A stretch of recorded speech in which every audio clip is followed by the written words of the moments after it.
আশিক চৌধুরী, পুরো নাম চৌধুরী আশিক মাহমুদ বিন হারুন, বাংলাদেশ বিনিয়োগ উন্নয়ন কর্তৃপক্ষ এবং বাংলাদেশ অর্থনৈতিক অঞ্চল কর্তৃপক্ষের নির্বাহী চেয়ারম্যান তিনি। সোমবার আশিক চৌধুরীকে প্রতিমন্ত্রীর মর্যাদাও দিয়েছে অন্তর্বর্তী সরকার। বলা হচ্ছে বাংলাদেশের অর্থনীতি বদলে দিতে পারে তার হাত ধরেই।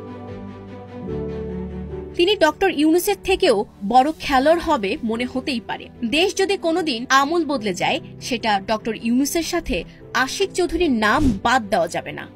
আশিক চৌধুরী ওয়েস্টার্নের আরামায়েশের জীবন ছেড়ে দেশে এসেছে টাকা কামানোর জন্য না, দেশ বদলে দেওয়ার জন্য। সুযোগ এবং সহযোগিতা পেলে বাংলাদেশের আমূল পরিবর্তন আসবে।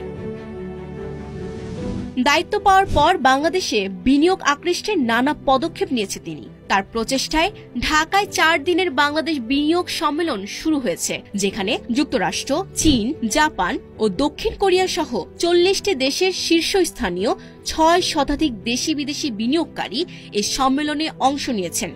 ইতিমধ্যেই সেই স্টারলিংক নিয়ে এসেছে, নাসার সাথে চুক্তিতে চলে গিয়েছে।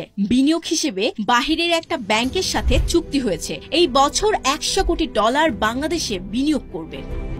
5টা বিশালাকার মালবাহী জাহাজ কিনে নিয়েছে। রিভার ম্যানেজমেন্টের প্ল্যান্ট তৈরি করে বিশাল বিনিয়োগ আনার চেষ্টা চালিয়ে যাচ্ছে। বিদেশি বিনিয়োগে 4টা আন্তর্জাতিক মানের হাসপাতাল তৈরির প্রক্রিয়া চালাচ্ছে।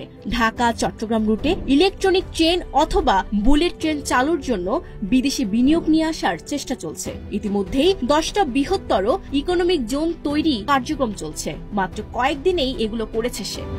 তার লক্ষ্য $100 বিলিয়ন বিনিয়োগ নিয়ে আসা এই দেশে, যা দেশের 3 কোটি মানুষের জীবন পরিবর্তন করে দিবে। কম হলেও 1 লাখ নতুন কর্মসংস্থান তৈরি হবে। পরবর্তী সরকারে যেই আসুক, আশিক চৌধুরী, খলিলুর রহমান, শফিকুল আলমদের যদি ঠিকভাবে মূল্যায়ন করতে পারে, এই দেশ সিঙ্গাপুর বা মালয়েশিয়া হতে বেশি সময় লাগবে না।